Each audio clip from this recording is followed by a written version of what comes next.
Welcome to this channel, Baruch haba Bashem Yahuwah. Today, part 10 of the study, The Spirit of Judgment, in which we get to know a deeper understanding of what the Spirit of Judgment truly is, and how Yahuwah sees this, and how we think we understand what it is. The title of this part is Occupation. When we were with you, this we commanded you. If any will not work, neither let him eat. For we hear of some that walk among you disorderly, that work not at all, but are busybodies. Now them that are such we command and exhort in the Master Yahushua HaMashiach, that with quietness they work and eat their own bread. 2 Thessalonians 3 verse 10 to 12. Occupation sanctioned in the book of scriptures. The occupation of a believer is a major consideration in life. If he or she chooses the wrong occupation, that person will be hampered in his or her progress in the Master. Hence, a believer must be careful in the choice of occupation. At the time of creation, Yahuwah not only created man but also planned for his occupation. He appointed Adam and Eve to dress and to keep the Garden of Eden. Hence their job before the fall was that of a gardener. After the fall, they had to toil with sweat in order to have bread, for the ground was cursed because of them. This indicates that after all the fall, the appointed occupation for man is that of a farmer. So that is how old the occupation of farming is.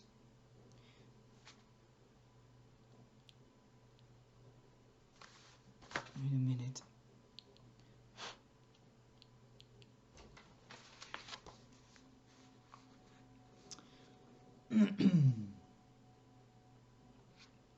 After the fall, they had to toil with sweat in order to have bread, for the ground was cursed because of them. This indicates that after the fall, the appointed occupation for man is that of a farmer. Yahuwah knows better than anybody else that farming is the best pursuit for a fallen mankind. From Genesis chapter 4, we find Cain was tilling the ground, while Abel, his brother, was tending the sheep. Thus shepherding is added as another occupation besides that of being a farmer, and this is also acceptable to Yahuwah. As the earth's population began to increase, all sorts of craftsmen were raised up. The ironsmiths, the coppersmiths, the makers of musical instruments, and the manufacturers of sharp tools. And by the time of the building of the Tower of Babel, there were masons and carpenters as well. Although the tower ought not to have been built, men nevertheless learned to build during that period. From Genesis chapter 12, we learn that Yahuwah chose Abraham, and Abraham was a shepherd, and he had many cattle and sheep. His grandson Jacob followed the same occupation, that of pasturing. Later on, we find the people of Yisrael making bricks in Egypt for Pharaoh. They were masons. But when they came out of Egypt, Yahuwah gave them two blessings. One was to shepherd the flocks, and the other was to till the land of Canaan that was flowing with milk and honey. that a branch with a cluster of grapes took 2 men to carry clearly indicated the work of husbandry. That Yahuwah warned that if they rebelled against him and worshipped idols, he would cause the heaven to be like brass and the earth as iron, so that the ground would yield no produce, was further evidence that their main employments in the promised land of Canaan were to be farming and pasturing. The above are the various Yahuwah-approved occupations shown in the Old Testament. What about the basic occupations mentioned in the New Testament? From the parables spoken by the Most High Yah, and so through Yahusha HaMashiach, we find that farming and pasturing are again the main occupations. Matthew 13, the parable of the sower. Matthew 20, the parable of the vineyard. Luke 17, the servant who serves the master at table after coming in from having plowed or kept the sheep. And John 10, the master as the good shepherd himself who lays down his life for us, the sheep. When the master called his 12 disciples, most of them were fishermen. Were any of them a tax collector? The master would demand that he leave his post. To the fishermen among them, however, he said this: I will make you fishers of men. Matthew 4, verse 19. Consequently, fishing was also a Yahuwah-approved vocation. Luke was a physician. Colossians 4, verse 14. And Paul was a tent maker. Acts 18, verse 3.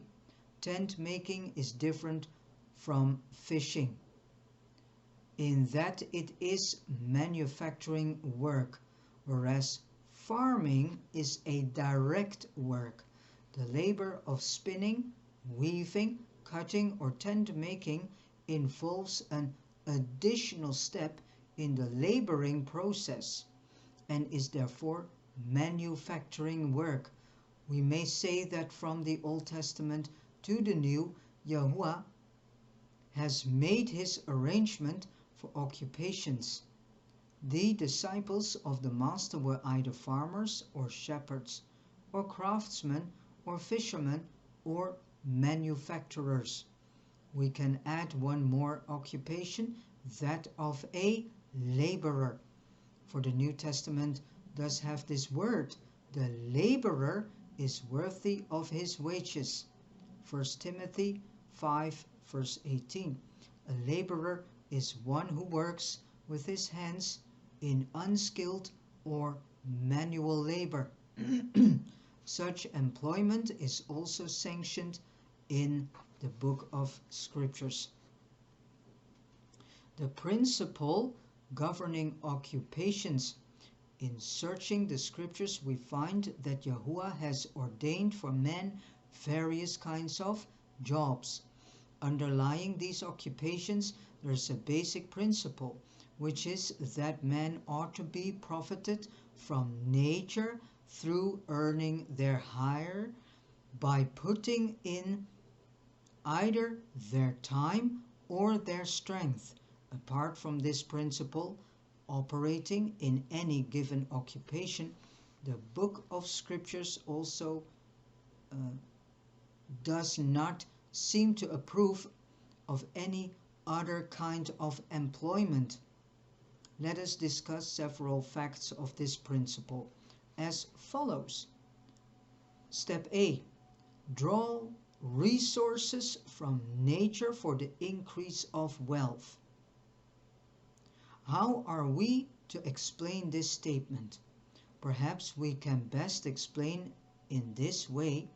A sower sows his seed and later he gets 30 or 60 or 100-fold yield. Such multiplication comes from the supply of nature, which is abundant and open to all.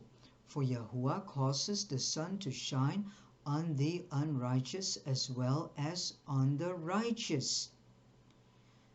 He also causes rain to fall on them both. This is the advantage of farming, since it is Yahuwah who gives the increase.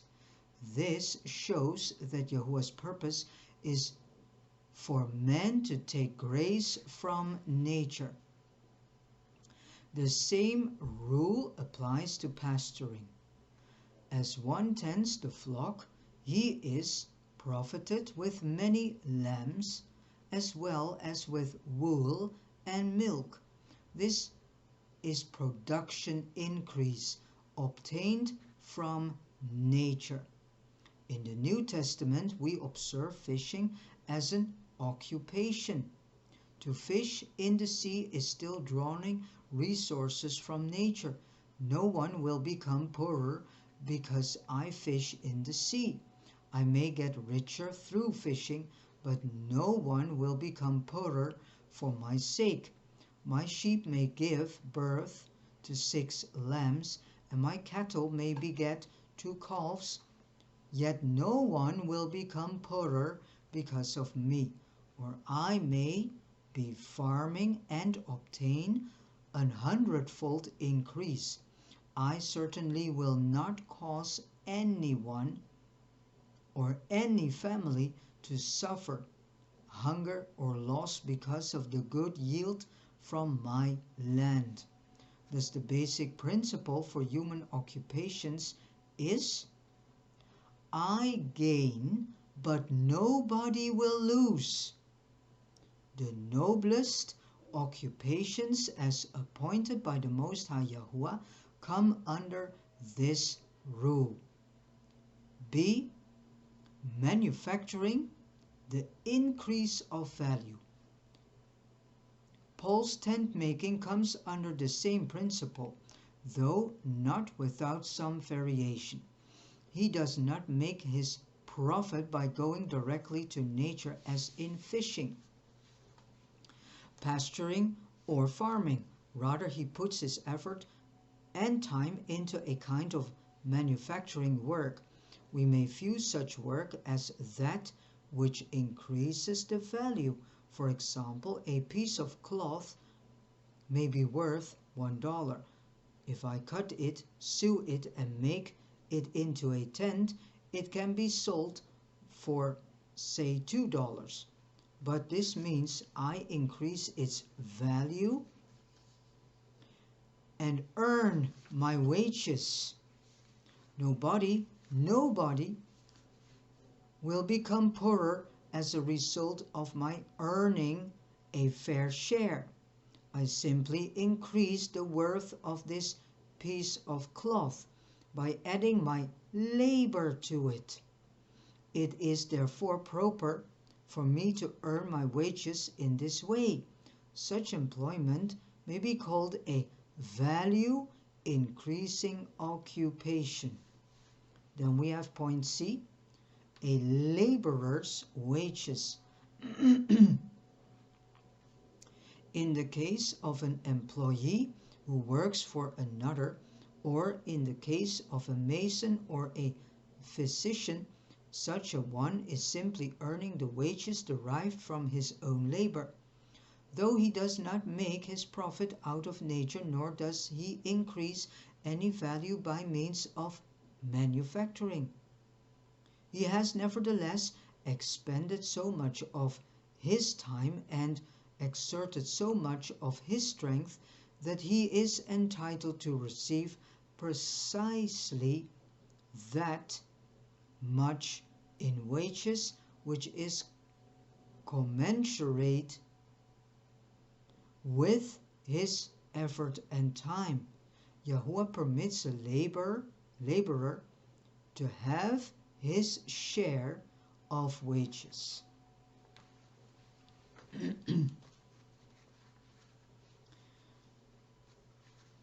The choice of occupation. There is one occupation towards which the book of scriptures looks unfavorably, and that is the job of trading. This is something to which I wish to call your special attention.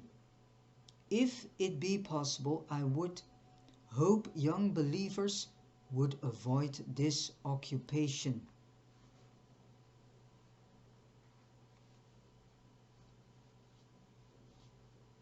In order for us to have a clearer view, I shall enlarge upon this subject as follows. Suppose we have 100 people here, each with $1 million. The total amount of wealth is therefore 100 million. Naturally, in trading, we expect to make a profit. So now, let us say I am able to double my money within 1 month. That is to say, I double my original million to 2 millions, ignoring the fact of whether I trade righteously or unrighteously. One thing is certain, if I make 1 million more, some among the 100 men must have suffered loss in the process. That is to say, they will most likely each have less than $1 million in their respective hands. We are all believers and therefore brothers. Is it fitting for me to win your money? Is it right for me to be richer but you poorer? Even if my competitors are heathens, I myself am still a believer, and hence as a child of the Most High Yahuwah, I have the obligation to maintain a dignity and position that is in harmony with Yahuwah's viewpoint. It is consequently unfitting for me to take advantage of not only other believers, but of the unbelievers as well. However righteous may be the way I trade, let us see that in trading one particular situation is clearly unavoidable, that to transfer money from your pocket to mine. I have to make you suffer. This is a fact. So that is why this whole trading mechanism is unearthed. It's all with a purpose. To keep those who fall prey in suffer.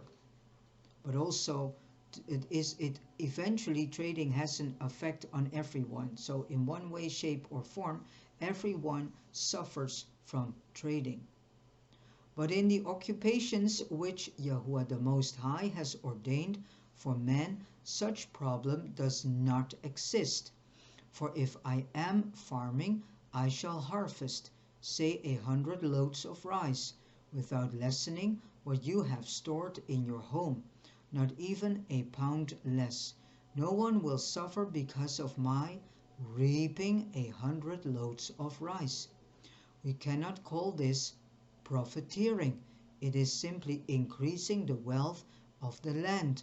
We need to perceive the great difference between these two. Yahuwah does not wish his children to set their minds on the one purpose of making profit. He wants us to take up employments which will increase wealth. Well, this is the whole problem, because all social platforms these days, for a long while and since their existence, are promoting trading and all sorts of pyramidal schemes or Ponzi schemes that tells people that they can get wealth in just a couple of days. Well, If you want to be rich in just a few days, then someone down the line needs to pay a huge amount of money to make you rich. So you are making that the other person is suffering tremendous, and not only that person, many persons, so that you can have your money, your wealth in just a couple of days.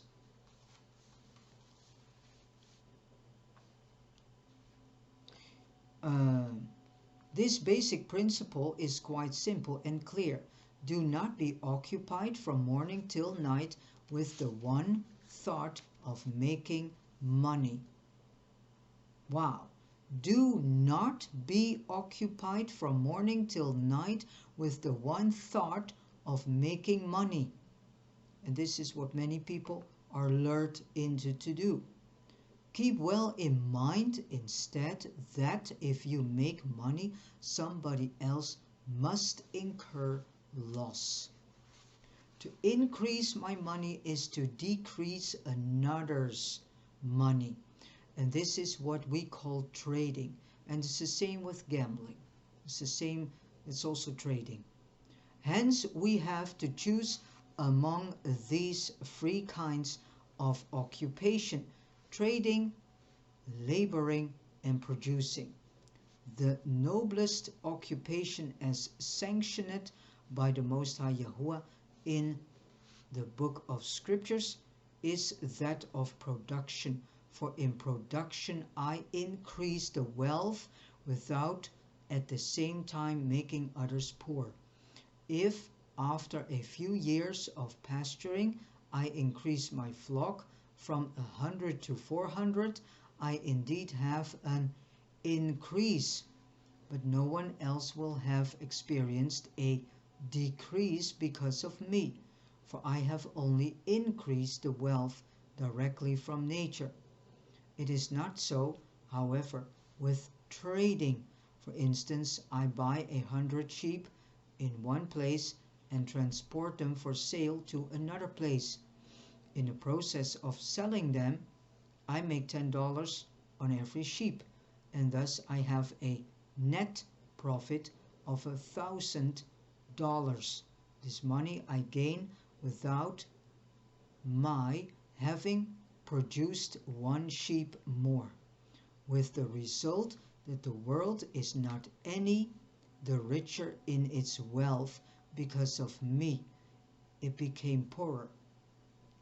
And what is even worse, some people have even suffered loss because of my trading. Trading simply means profiteering without production. I increase my own money, but I do not increase the wealth of the world. From the standpoint of Yahuwah's word, trading is the lowest form of employments. If opportunity is given us to choose our occupation, may we choose that which will increase wealth or value rather than that which only increases our money. It is very selfish if we choose the latter. Point 4. The increase of value. The principle underlying an employment such as Paul's tent making is somewhat different from the first category mentioned earlier, that of the increase of the world's wealth, yet still approved of Yahuwah. Now, in making a tent, it is quite true that there is no increase in cotton or yarn or cloth. Yet by cutting and sewing, by spending time on the cloth, it does increase the value of the raw material. According to scriptural scholars, the tents made during Paul's time were dyed. So that there was a scholar that suggests that when Paul said these hands, Acts 20 verse 34, He in fact was showing hands that had been heavily colored from dyes in his making tents. Therefore Paul had to cut, to sew, and to dye. It is good and quite acceptable to increase wealth, but it is also good and acceptable to increase value. It is good, for example, for me to make a chair out of a piece of wood, for in so doing I have increased the value of the wood. Why? Because instead of being a tree, it has become a chair. So there is value in it because now you can use it instead of, that the tree is a tree and standing there. It now has a purpose because the could made a table and a chair out of it. It's something we can use. Instead of eating, and sitting on the ground, we now have a chair to sit on, a table to have our preparation of our food to do, instead of doing that on the ground. So it serves a purpose. Although I have not by this process increased wealth out of nature, I have nonetheless added one more chair to this world for its use, and thus I have made profit without having hurt anybody else. And such an occupation as this is therefore also permitted by the Most High Yahuwah. Hence we ought to uphold one or the other of two standards to our various occupations.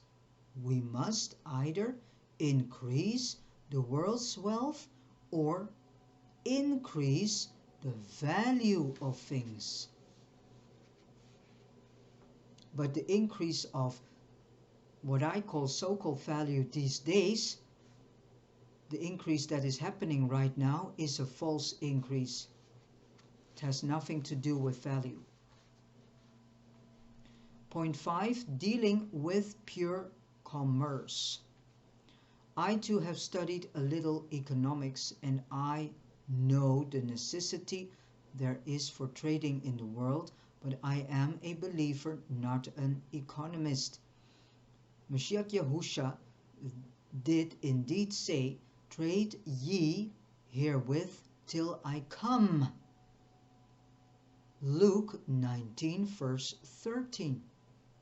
The meaning of Yahusha's word here, however, is that he wishes to have us a fully occupied with our works as the traders are with their businesses. Wow! We know that a trader is completely engrossed with the intention of making money.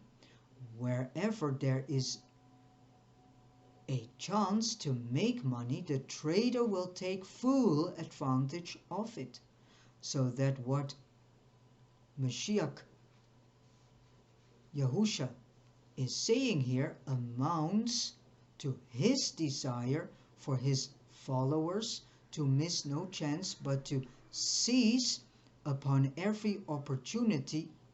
In other words, we are to apply our whole heart to the work.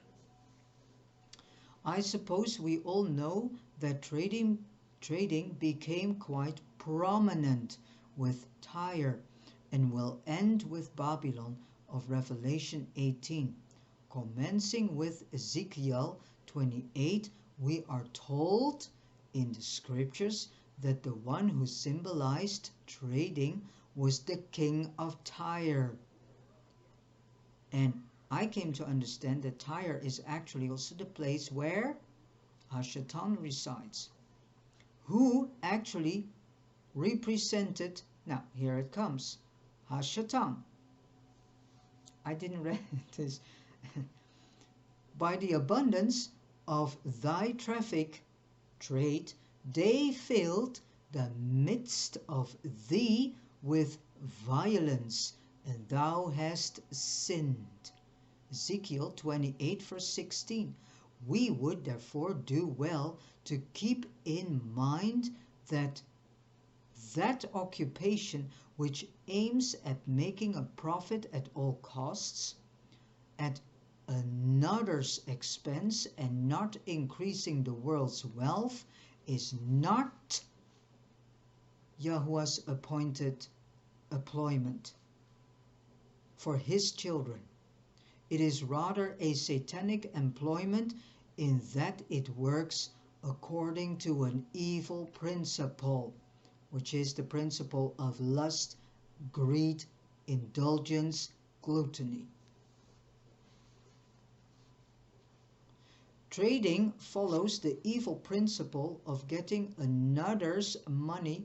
When the money in my pocket increases, that in the other's pocket is decreased. Suppose, for instance, that there are 4 billion people in this world and that the total world's wealth is $20 billion. If anyone desires to make money through trading, the consequence flowing from that action will be very simple. Where there is an increase of money, where there is an increase of one's money, there will be a corresponding decrease of another's money. So that is why they set up this Wall Street, Dow Jones, the whole stock market. That's why. It's stealing. It's a system of stealing your money. For the total amount of the world's money supply is limited. Now, to increase one's money at the expense of another, this is called pure commerce. I do not suggest that we should not sell the fish we catch, nor the wheat we harvested, nor the tents we make. We may indeed sell them, but such trading activities as these are not pure commerce. Why?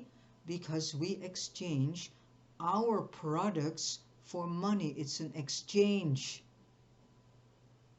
You want a tent, someone is good in tent making and says, okay, I can make a tent for you, and because you have nothing else to trade with, to exchange, to exchange with, you have no other thing in which you can exchange the tent for, you can use their money as an exchangement.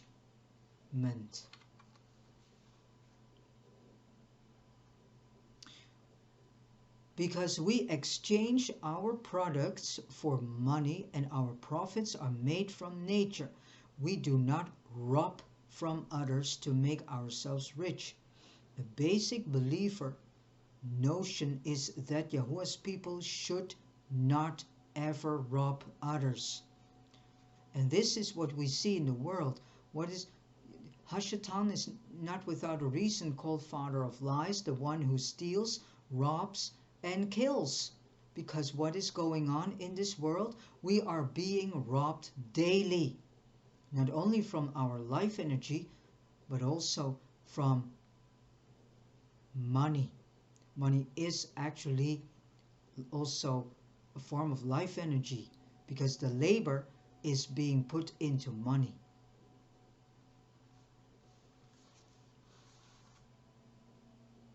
The labor we do for someone else is being replaced in money. Labor is life energy, it's life force energy. For a believer who has been endowed with such a high and noble position of being a child of the Most High Yahuwah, to make a profit out of the people of the world is unquestionably something that looks bad.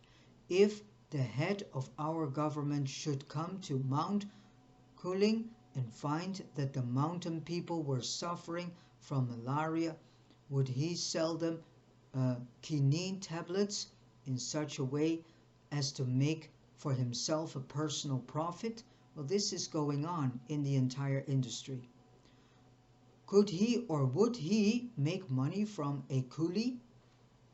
No, considering his position. Such an act would be outrageous. Let me tell you that it would be even more outrageous and shameful were a believer to make a profit at the expense of others. We believers have our noble position and dignity.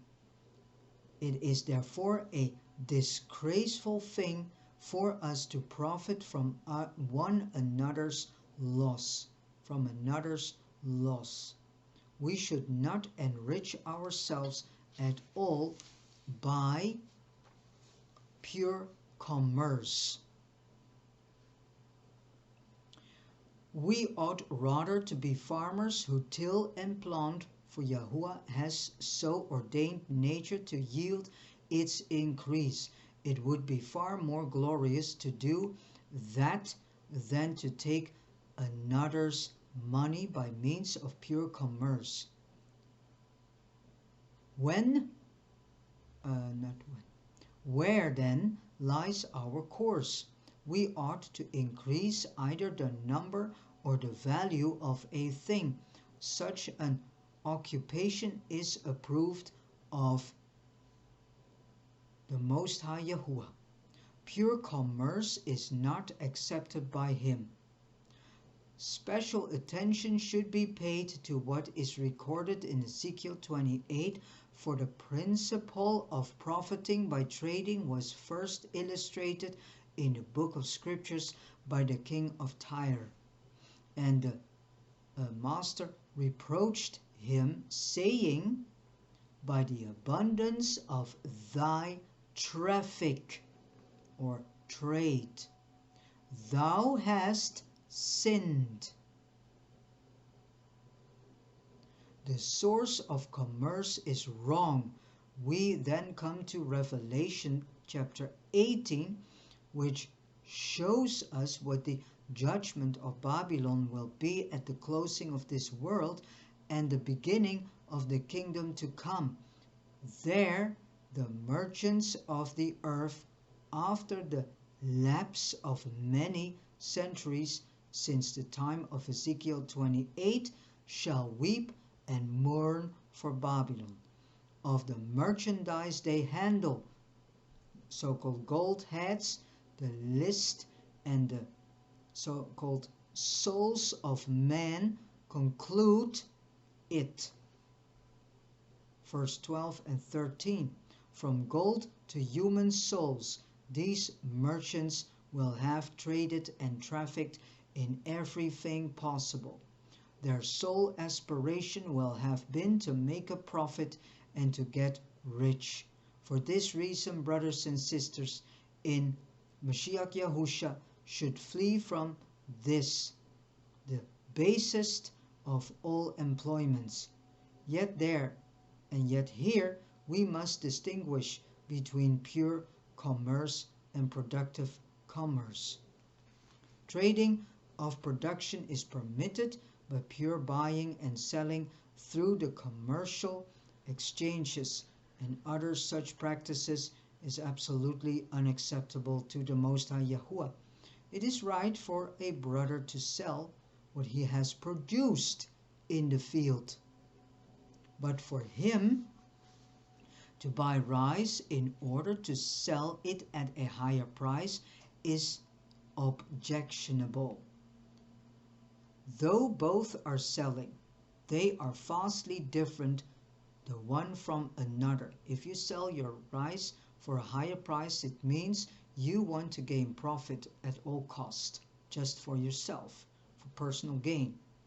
If I make a tent at night and sell it the next day, I am engaged in the same kind of work as was Paul. But if I buy 10 tents today and then sell them tomorrow, I am involved in a different kind of work than what Paul was involved in, because then you buy them to eventually sell them for a higher price to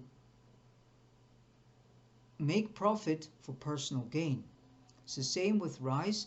If you buy rice from a rice farmer and then resell it for a higher price, it's because you do it for personal gain.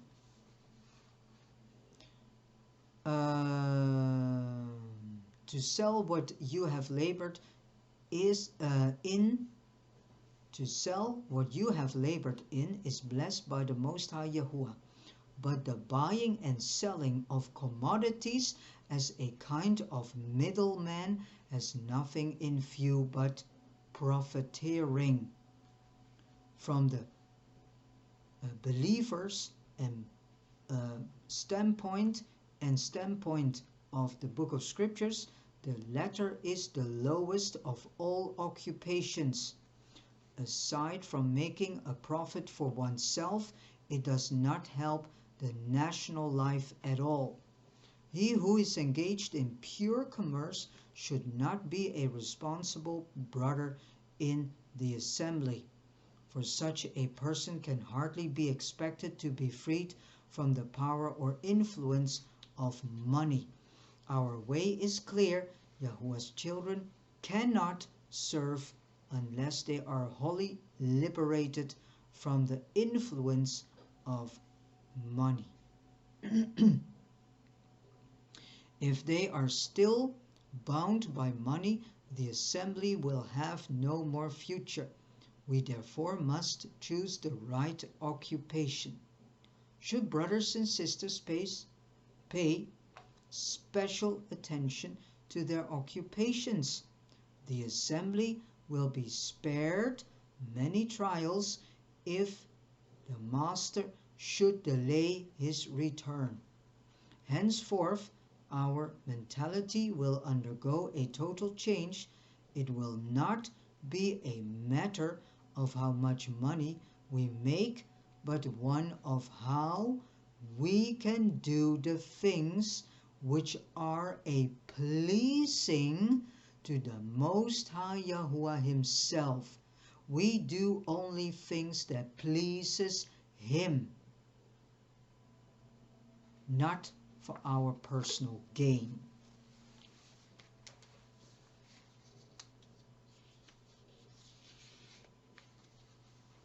The noblest occupation, point 6. Shepherds and farmers are productive people, whereas merchants are actually non-productive people. In between are workers and laborers, such as physicians, nurses, masons, factory workers, and others. They put in their labor, and so their employment is also considered to be a good one in the book of scriptures. Although they do not produce, they nonetheless take nothing away from others. They make their profit neither from nature nor from other people. They use their time, physical strength, and brain power in exchange for that which can provide them with the necessities of life. A worker or laborer is worthy of his wages. The noblest of all is still a productive occupation, and the next is a working occupation. So, the noblest of all is still a productive occupation, and the next is a working occupation. Productive people profit from nature but take nothing from man. Working people take neither from nature nor from man, whereas trading people take nothing from nature but do make a profit at the expense of man. These three are distinctive in their respective character. The productive ones have the noblest of all occupations, for they seek their profit solely from nature. The working class earn their wages through either their strength or their brain or both. Yet their gain will still not make anybody else the poorer for it. Only the traders are engaged in the lowest employment. because they make their gain exclusively through depriving their fellow men. Point 7. The way before us. Before we conclude our discussion, we need to recognize the need to be moderate when it comes to speaking out about the consequences that logically should flow from our assessment of this matter. We should not indiscriminately condemn brothers who are middlemen or merchants, for they may not have had the opportunity to choose their occupation for themselves. Yet we do hope that they may hereafter be able to change their occupation. I know a man who was a good believer when he left school, but not long after he joined himself to the commercial world, his heart was corrupted. He thought of nothing but profiteering. If he was asked to purchase anything, he would try his best to make some profit out of it. I say again that this heart was corrupted, and that is why we hope no brother will choose to be engaged in pure commerce. Because pure commerce is not a scriptural, acceptable employment. It would hope, and I would hope, better said, I would hope that after 10 or 20 years we would have our mentality so completely transformed that no one would choose to be a trader. We who are believers should rather choose to teach than to trade, to work with our hands than to buy and sell. It is, of course, right for us to sell the produce we get from our farmland or from our pasture, or to sell the product we make as finished goods by means of our added work. The more of our labor we put in, the more we will be berooked or blessed of and by the Most High Yahuwah Himself. Today we are poor. Beware lest we become rich. For I must acknowledge that it is actually not hard for us to get rich, because we as believers are honest and diligent, and because we do not waste our money in smoking and drinking and luxury living. Do remember that before John Wesley died, he said that he was deeply concerned with the Wesleyans, for they would soon become the wealthiest people in the world, since they were honest, diligent, and thrifty. And his prediction has indeed come true. The Wesleyans are wealthy, but are they truly rich in the Most High Yahuwah? In conclusion, let me say that we expect young believers to earn their money with honest labor. Do not aim at making a great deal by means of buying and selling. Our principle must always be to increase wealth, not money. And thus the money we earn will be clean, and it will be blessed as it is offered to the Most High Yahuwah. The rule then is to labor or to produce. Although we dare not forbid trading, we nevertheless maintain that we should try our best to avoid pure commerce. It is a base employment which can easily drown a believer in complete destruction and pierce him through with many sorrows. 1 Timothy chapter 6 verse 9 and 10. Wow. What a interesting part 10 of this study, the spirit of judgment. And so we learn what the spirit of judgment entails, and it is more than just what we think it is. So now we are in the workforce, and how the spirit of judgment is operating in the workforce, and how we can see this. So please re-listen to these words, and listen with the Ruach HaKodesh with it, or Holy Spirit for many named. And if you like this content, please share it and go through all the in-depth study series that are so far uploaded. They contain a lot of valuable information, teachings, lessons, and messages. Listen to them with the guiding of the Holy Spirit, or Ruach HaKodesh, so you get the best understanding of what is being said, what is being passed on to you as information, teaching, lesson, words of wisdom. And please subscribe yourselves to this channel, because there's a lot of good food for your spirit coming. And share this channel with as many as possible brothers and sisters, so they get also more understanding about the path they are on, what it is to be with Yahuwah the Almighty Kadosh One, and what it is to be a set apart one, and the way we need to live actually. Alright, and also it learns us not only that, it will also make us coming closer to our Father, beloved Yahuwah the Almighty Kadosh One.